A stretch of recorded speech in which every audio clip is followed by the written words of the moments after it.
आप सभी भाई-बहनों का आध्यात्मिक ऑक्सीजन की लघु ज्ञान संदेश कक्षा में एक बार फिर स्वागत है। कल हमने चर्चा रखी थी मुहावरा शब्द पर। आज हम चर्चा करने जा रहे हैं भेड़-चाल शब्द पर। देखिए, भेड़ तो एक पशु का एक जोनी है। देखिए, शास्त्रों में तो 84 लाख प्रकार की जोनियाँ बताई गई हैं, जिनमें पशुओं की संख्या 30 लाख तरह की है। पेड़-पौधे 20 लाख तरह के, 11 लाख तरह के, कीड़े-मकोड़े, कीट-पतंगे 9 लाख तरह के, समुद्र में रहने वाली जोनियाँ हैं और 10 लाख तरह के पक्षी, ये 80 लाख तरह के नीचे की जोनियाँ।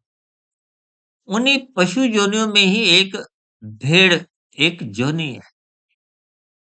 पर अक्सर देखिए मुहावरे के तौर के स्तर पर कुछ भेड़-चाल शब्द का इस्तेमाल होता है। कभी-कभी हम भी देखिए इस भेड़-चाल शब्द को किसी वीडियो विशेष में किसी बात को समझाते समय बात रख देते हैं। यानी कि जब एक भेड़ जिस दिशा की ओर चलती है, तो अन्य भेड़ें भी उसी का ही अनुसरण करती हैं। अब देखिए, आप और हम तो मनुष्य योनि में हैं। मनुष्य को ज्ञान के स्तर पर एक विशेष स्तर पर उठना होता है। शास्त्र तो यहाँ तक कहते हैं, सत्संग करो। सत्संग करना मनुष्य के लिए अनिवार्य है। यहाँ सत्संग करने का अभिप्राय आध्यात्मिक स्थितियों से है, शास्त्रों को पढ़ने से है, गुरु के प्रवचनों को सुनने से है, निरंतर ब्रह्म मुहूर्त में उठने की स्थितियों से है। यानी कि सत्संग का अभिप्राय सत्वगुण का संग करने से है। तमोगुण, रजोगुण और सत्वगुण ये प्रकृति के माया के निरंतर कर्म में आने वाले ये गुण हैं। हम तो देखिए पिछले लगभग 6 वर्षों से प्रकृति के 3 गुण तमोगुण, रजोगुण, सत्वगुण की स्थितियों को समझाते आए हैं। इन 3 गुणों से ही आपके हमारे 3 शरीर, स्थूल शरीर, सूक्ष्म शरीर, कार्य शरीर। देखिए स्थूल शरीर दिन भर कुछ ना कुछ क्रिया प्रक्रिया में लगा रहता है। कर्म जोनि में आपकी हमारी क्रियाएँ कितनी ही होती हैं, कितने ही कर्म अच्छे-बुरे होते हैं। हालाँकि आज हमारी देखिए चर्चा भेड़-चाल शब्द को एक विशेष स्तर पर समझने की है।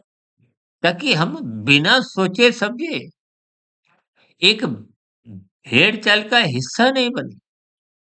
देखिए, भेड़-चाल का हिस्सा बनने का अभिप्राय है कि बिना सोचे-समझे आप जहाँ भीड़ की भीड़ चल रही है, देखिए भेड़-चाल कहो, भीड़ कहो, कुछ ये शब्द मिलते-जुलते कुछ अपने अर्थ भावार्थ समझाते हैं।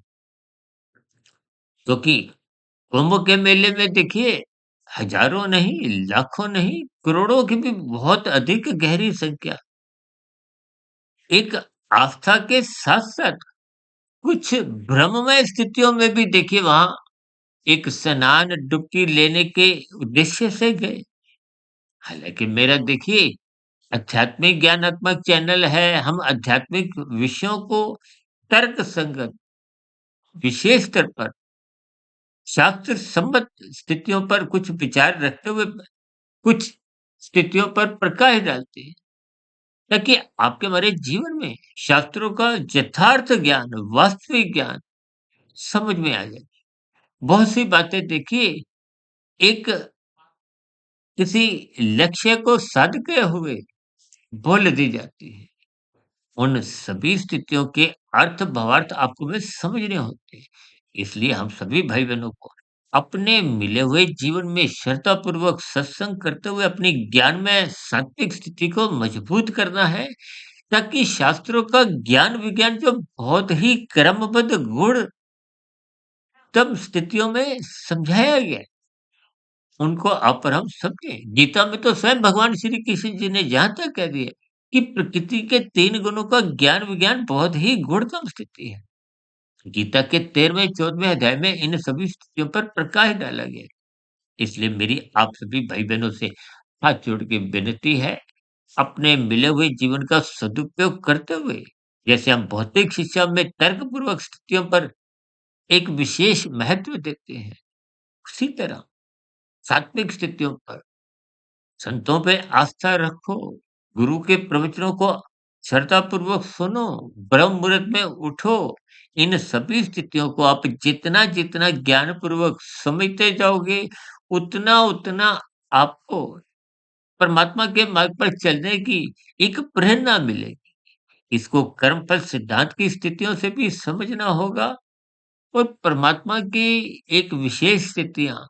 देखिए, संतों का उद्देश्य भी तो मार्ग आपके हमारे जीवन का एक मार्गदर्शन करना होता है। ये जितने भी त्योहार आते हैं, इन त्योहारों का भी पीछे एक ही स्थिति है, लक्ष्य होता है कि मनुष्य सात्विक बने, परमात्मा के मार्ग पर चले। ये जितने तीर्थ स्थल हैं, ये जितने भी मेले रूपी हैं, चाहे वो कुंभ का मेला ही हो, इन सभी स्थितियों को आपको हमें ज्ञानपूर्वक समझते हुए, अपनी सात्विक स्थिति मजबूत करते हुए, अपनी दिनचर्या को अनुशासित करना है, व्यवस्थित करना है, ताकि हम आरंभ से ही पाप कर्मों से बचें और यथासंभव अपने मिले हुए जीवन में आध्यात्मिक उन्नति के दरवाजे खोलें। इन सभी स्थितियों पर हम देखिए ब्रह्म मुहूर्त ज्ञान उपदेश कक्षा में तो चर्चाएँ करते रहते हैं और शाम की सर्व कल्याण वृक्ष में प्रश्नोत्तर ज्ञान कक्षा के अंतर्गत आप भाई-बहनों के प्रश्नों को भी उठाते हैं। लेकिन इस लघु ज्ञान संदेश में हम कुछ शब्दों को और कुछ प्रकाश डालते हैं। हालाँकि आज की चर्चा थोड़ी लंबी हो गई, उसके लिए मैं क्षमा चाहता हूँ। इस चर्चा विशेष को ध्यानपूर्वक सुनने के लिए आप सभी भाई-बहनों का बहुत-बहुत धन्यवाद। सुधीर भाटिया फ़कीर को इजाज़त दें। आप सभी भाई-बहनों का बहुत-बहुत धन्यवाद और मेरी कही गई बात से कोई बुरा लगा हो तो उसके लिए मैं क्षमा चाहता हूँ।